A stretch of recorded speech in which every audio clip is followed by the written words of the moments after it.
लाख करोड़ रुपए से अधिक की राशि लगातार ये लोग लेते जा रहे हैं। आज बिहार पहुंचा कहां, वही सरकार का रिपोर्ट आता है तो अफसोस आता है कि बिहार इतना दयनीय स्थिति से गुजर रहा है।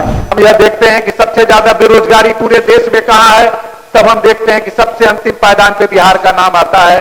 लेकिन हम देखते हैं कि यहां पर 2100 से भी ज्यादा आबादी पर एक डॉक्टर है, कि भाई सबसे कम आमदनी पूरे देश में किस राज्य के किसानों को हो रही है। तृतीय अनुपूरक बजट पर दिए गए कटौती प्रस्ताव के पक्ष में बोलने के लिए खड़ा हुआ हूं। प्रस्ताव तो पढ़ दीजिए ना जी। प्रस्ताव आपका क्या है वो तो पढ़ दीजिए ना, कटौती प्रस्ताव तो पढ़ दीजिए। मूव करते हैं सर, मूव करते हैं, पेपर नहीं लाए सर। 10 रुपए से घटाई जाए सर, मांग करते हैं 10 रुपए से घटाई। बोलिए, अपना पक्ष रखिए। तो अनुपूरक 22 मिनट। तृतीय अनुपूरक बजट पर कटौती प्रस्ताव के पक्ष में बोलने के लिए खड़ा हुआ हूं।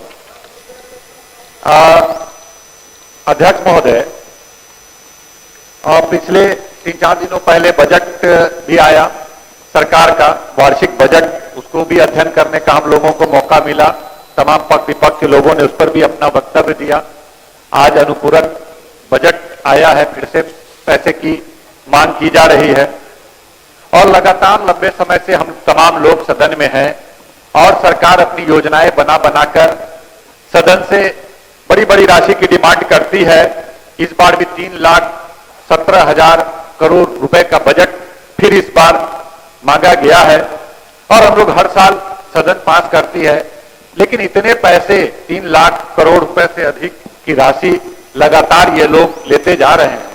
आज बिहार पहुंचा कहां, बिहार किस स्थान पर पहुंचा विकास के तमाम मानकों में, और तमाम जो भारत सरकार की तमाम एजेंसियां जो जांच से रिपोर्ट देती है, चाहे नीति आयोग हो, जो तमाम इंडेक्स पैरामीटर है, उस पर जब हम लोग देखते हैं तो फिर निराशा होती है कि जो सदन इतनी बड़ी बड़ी राशि खर्च करने की इनको दे रही है पिछले लंबे समय से, लगभग 20 वर्षों से, लेकिन आज बिहार इन्हीं भारत सरकार जो इसी एनडीए का अंग है, केंद्र में भी वही सरकार का रिपोर्ट आता है तो अफसोस आता है कि बिहार इतना दयनीय स्थिति से गुजर रहा है।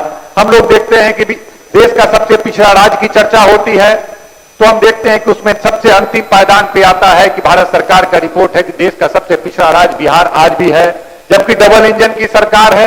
उसके बावजूद दूसरी तरफ हम देखते हैं सबसे गरीब राज्य कौन है देश में, उसमें भी देखते हैं कि अभी तक हम एक पायदान भी ऊपर उठ नहीं पाए और आज भी सबसे देश का गरीब राज्य देखते हैं बिहार का ही नाम आ जाता है।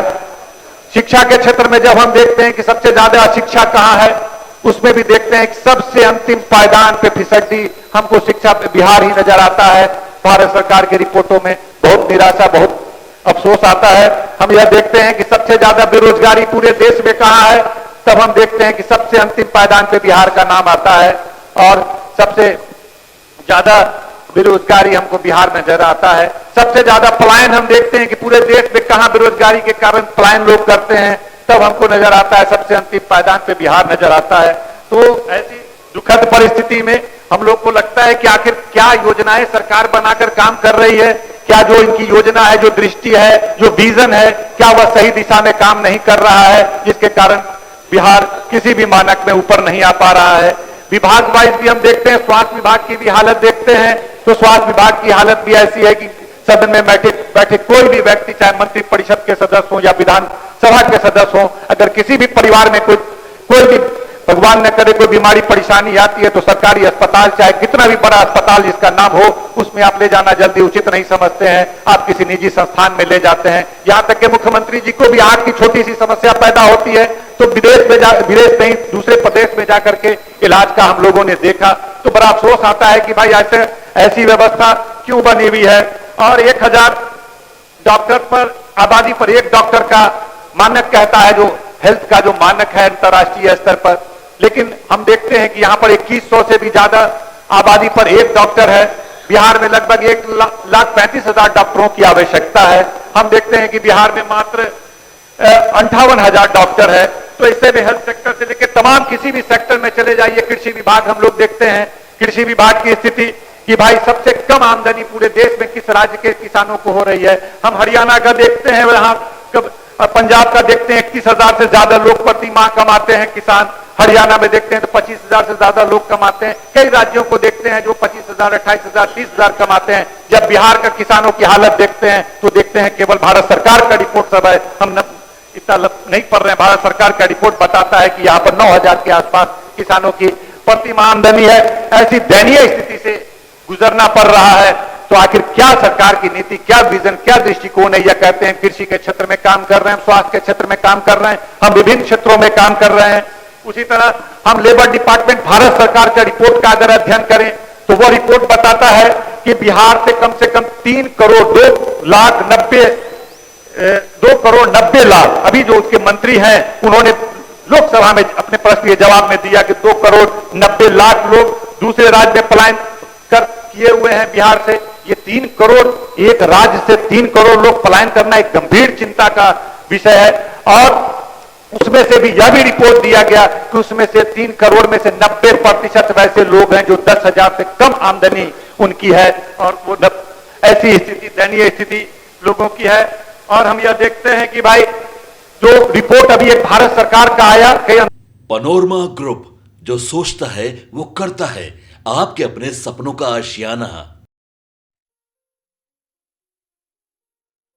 ये लो मुंह मीठा करो, आज मैंने अपना जॉब छोड़ दिया, अब हम पूर्णिया वापस जाएंगे। जॉब छोड़ दिया है? मतलब ये घर कैसे चलेगा, हम करेंगे क्या, और माँ बाबूजी क्या बोलेंगे? इसलिए मैं एक और मिठाई का डब्बा लाया, अपने बिजनेस के लिए लोन अप्रूव हो गया। अरे लोन अप्रूव हो गया वो तो ठीक है, लेकिन पूर्णिया में हम रहेंगे कहाँ? अपना घर भी तो नहीं है वहां। इसलिए तो एक और मिठाई का डब्बा अलग से लाया हूं। हमने पूर्णिया में घर ले लिया है, पूर्णिया के ई होम्स पैनोरमा में। पूर्णिया में पैनोरमा ग्रुप लेकर आए हैं ई होम्स पैनोरमा। बड़ा घर, आलीशान जिंदगी और अत्याधुनिक सुविधाओं के संग। अरे अब क्यों मुंह मीठा करवा रही हो? क्योंकि हम घर वापसी जो कर रहे हैं। घर वापसी की खुशी पूर्णिया में ई होम्स पैनोरमा के संग। ई homes panorama, luxurious lifestyle redefined.